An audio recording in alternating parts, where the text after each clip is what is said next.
Well, I haven't done a Year of Lemire in a while, and I didn't want you guys thinking that I just bailed on it because it was too hard or something stupid like that. No, I am still doing Year of Lemire. Year of Lemire is still going pretty strong. I just hadn't had a lot of books that I thought would be interesting to talk about, and there's also some other things that I would like to do, some conversations I would like to have, but I want to wait a little while before I do that. And it might also take a minute to get together, so yeah, let's do another review.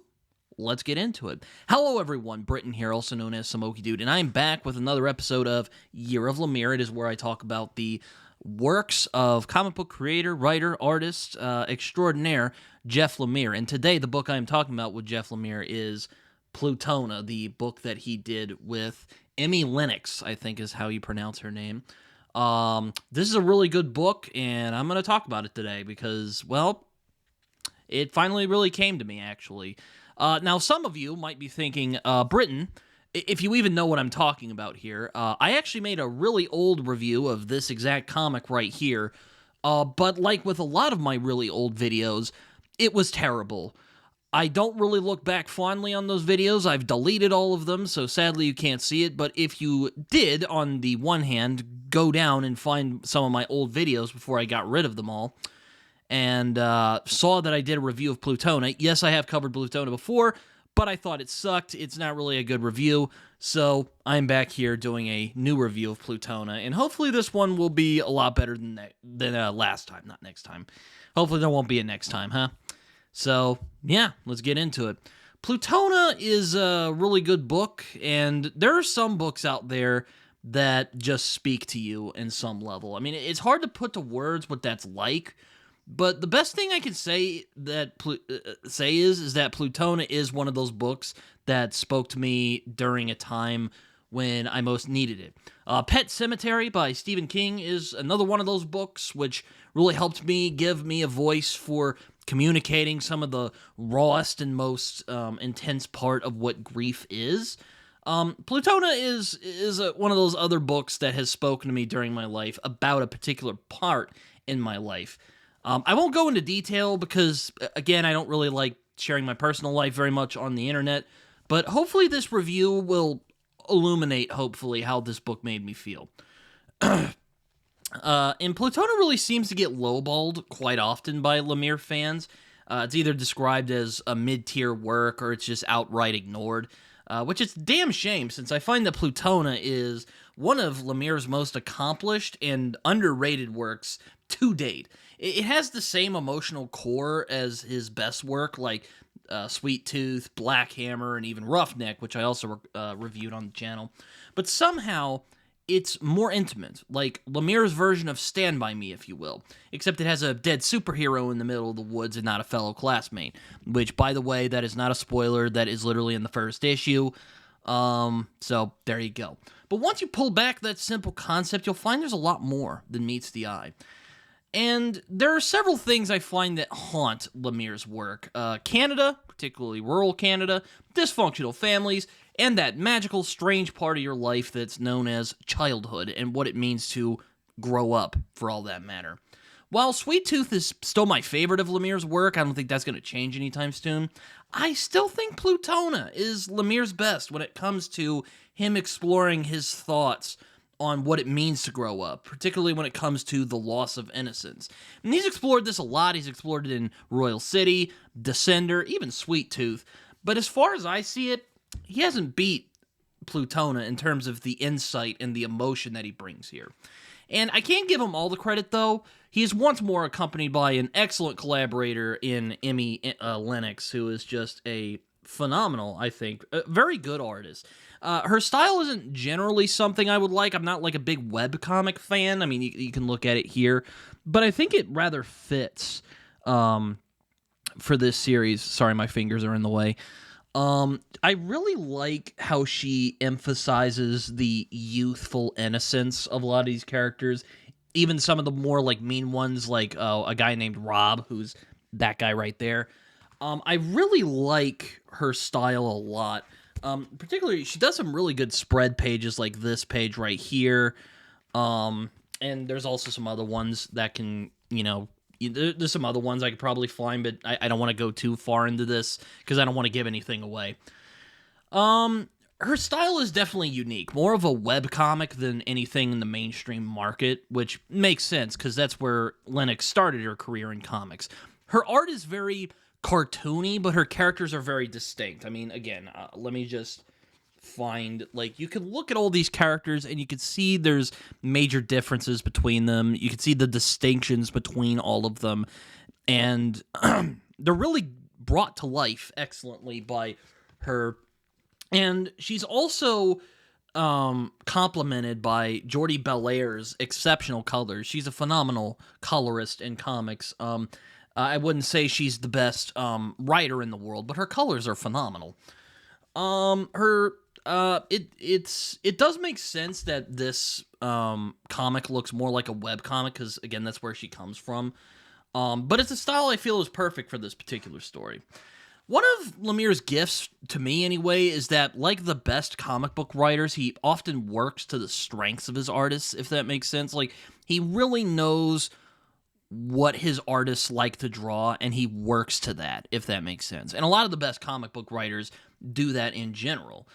Now, and even then, I know that Lenox helped him create the story of Plutona, and while I don't know how much Lenox contributed to the story, aside from creating the Plutona character, Lenox and Lemire complement each other's sensibilities very, very well with this story, often exceptionally so. And even then, Lemire's own idiomatic art style makes an appearance in this, as you can see right here. There you go. If you guys are familiar with his art style, it is not for everyone. I will give you that. His characters do look a little strange, if you will. I think the daughter looks a little weird, but it definitely works for the stuff that he generally does. And when he works by himself, it generally works best there. But it's pretty good here, so it's pretty solid. And it's also done during Plutona's own story, where we figure out where she came from, who she is as a person, and kind of her background.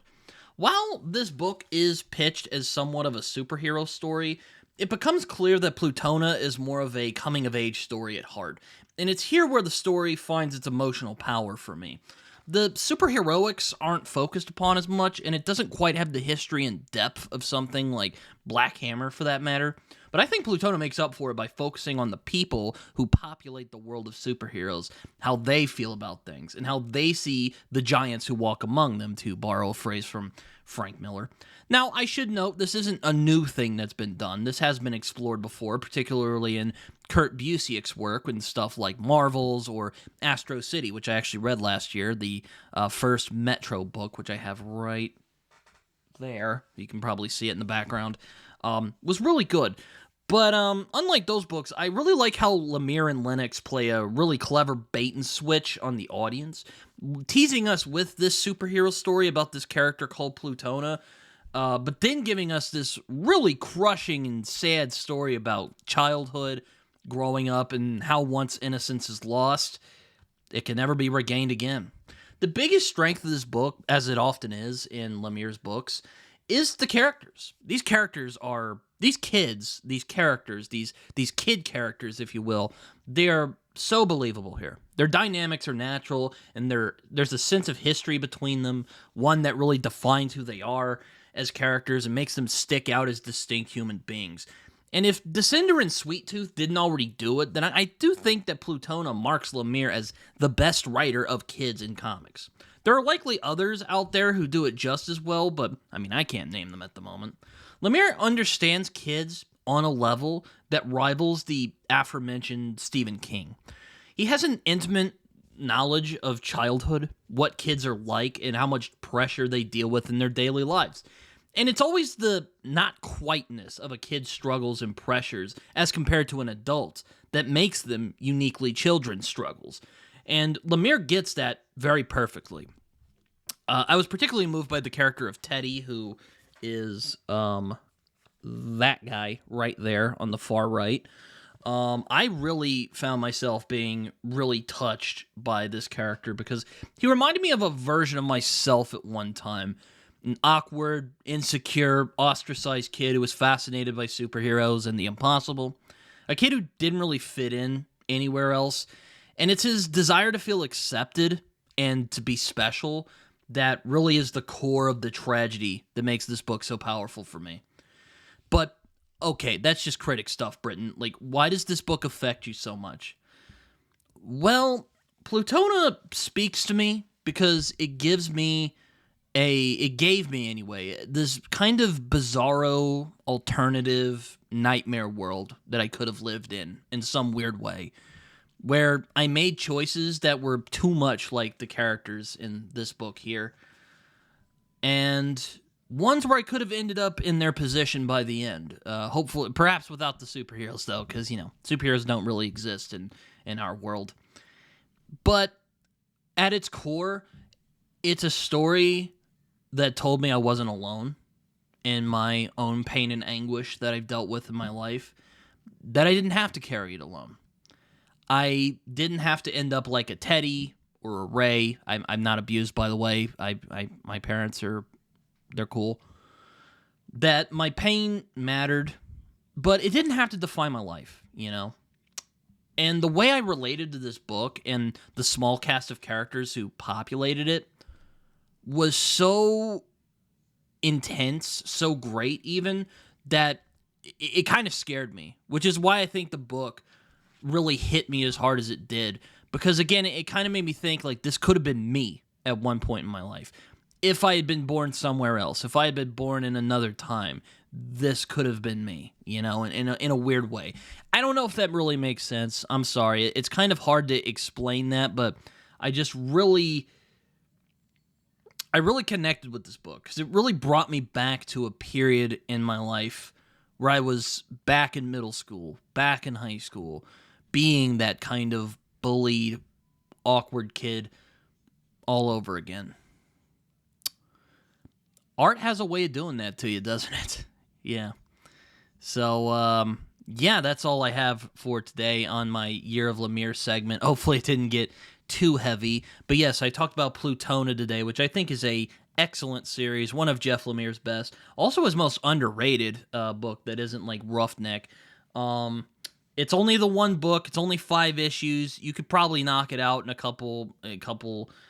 few hours even, probably even less than that. But I think Plutona is a really good book and really shows what Jeff Lemire can do at his best. Really, really, really good stuff. So, yeah. That's the new episode of Year of Lemire. I hope you guys enjoyed this video. You can find me on Twitter. You can also find me on Goodreads and Letterboxd, where I write reviews that are probably more coherent than the one you heard right now. You can also find me on Instagram and Blue Sky. I don't use Blue Sky very much, but I am starting to use Blue Sky a little more. And beyond that, I think that's it. Like, subscribe, do all that stuff. Feel free to comment. Have you read Plutona? What did you think of it? Is it good? Do you think it's in that mid-range that some other Lemire fans seem to put it in? Let me know in the comments. Have you even read Plutona? Let me know what you think. Did I entice you to read Plutona? I don't know. But anyway, I hope you guys enjoyed this. As my buddy John Minton likes to say, it feels good when you press that like and subscribe button. Well, not really too much else to say. So, see you guys later. Bye-bye.